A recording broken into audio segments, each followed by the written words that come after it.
Assalamualaikum warahmatullahi wabarakatuh. Perang Anglo-Zanzibar bermula dari penandatanganan perjanjian Heligoland-Zanzibar antara Inggris dengan Jerman pada tahun 1890. Perjanjian itu secara teori membagi kekuatan-kekuatan imperial di Afrika Timur. Zanzibar diserahkan ke Inggris dan Jerman kebagian memegang kendali di daratan Tanzania. Berbekal kesepakatan itu, Inggris pun mendeklarasikan Zanzibar sebagai protektorat kerajaan mereka dan memasang sultan boneka mereka sendiri untuk memerintah di sana. Perang ini dikatakan unik karena hanya berlangsung selama 40 menit saja. Diawali ketika Raja Zanzibar bernama Sultan Hamid bin Tuwaini yang pro terhadap Inggris wafat. Selepas kematiannya, Sultan Khalid bin Bargas pun naik tahta menjadi pemimpin Zanzibar. Namun pengangkatan tersebut tidak melalui sepengetahuan dan persetujuan pihak Inggris.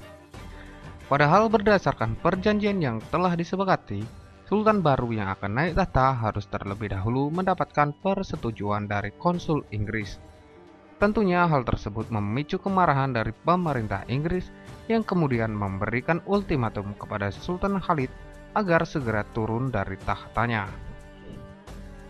Namun Sultan Khalid justru menolak dan merespon ultimatum tersebut dengan mengerahkan angkatan bersenjatanya secara membarikade istananya dari serangan Inggris. Mengetahui hal tersebut, pihak Inggris pun meresponnya dengan mengirimkan pasukan untuk menyerang istana Khalid. Pasukan pimpinan Khalid bin Bargas bersenjata lengkap yang ternyata adalah hadiah dari Inggris untuk Hamad bin Tuwaini selama bertahun-tahun. Jelang 25 Agustus larut malam, Khalid sudah membentengi istananya dengan hampir 3.000 pasukan. Beberapa dilengkapi dengan senjata artileri, bahkan Royal Yachts juga dipersenjatai secara sederhana di pelabuhan. Pada saat bersamaan, Inggris sudah melabuhkan 2 kapal perangnya di sana. Mereka pun dengan cepat menerjunkan pasukan ke darat untuk melindungi konsulat Inggris dan menjaga warga setempat dari dampak perang.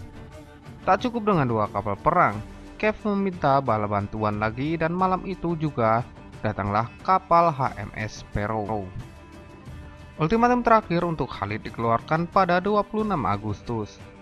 Menuntut dia agar angkat kaki dari istana paling lambat jam 9 pagi keesokan harinya. Pada malam harinya, Kev juga memerintahkan semua kapal non-militer meninggalkan pelabuhan untuk berjaga-jaga bila perang meletus. Pada jam 8 pagi tanggal 27 Agustus atau 1 jam sebelum ultimatum berakhir, Khalid mengirim balasan ke Kev. Kami tidak akan menurunkan bendera dan kami tidak yakin Anda akan menembaki kami. Kev menjawabnya tegas ala gaya diplomatik Inggris abad ke-19 dengan menyatakan, dia memang tidak akan menyerang istana kecuali jika Khalid tidak menurut, maka serangan akan dilancarkan. Pada tanggal 27 Agustus 1896, perang pun pecah. Pukul 9 pagi selepas deadline terlewati, kapal-kapal Inggris mulai membombardir istana Zanzibar. Baru 2 menit perang berjalan, mayoritas artileri Khalid sudah hancur. Struktur kayu istana mulai ambruk, menjebak 3.000 prajurit di dalamnya.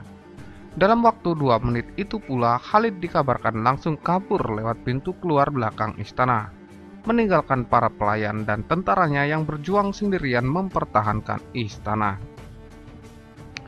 Karena unggul dalam berbagai hal seperti persenjataan maupun personil, pihak Inggris hanya membutuhkan waktu selama 40 menit untuk dapat menaklukkan perlawanan Sultan Khalid.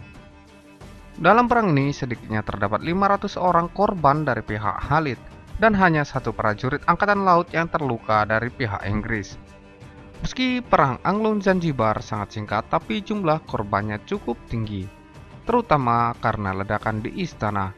Dengan hilangnya Khalid, Inggris menunjuk Sultan Hamud untuk bertahta di Zanzibar. Dia adalah orang yang pro-Inggris dan memerintah atas nama pemerintahan kerajaan Inggris selama 6 tahun.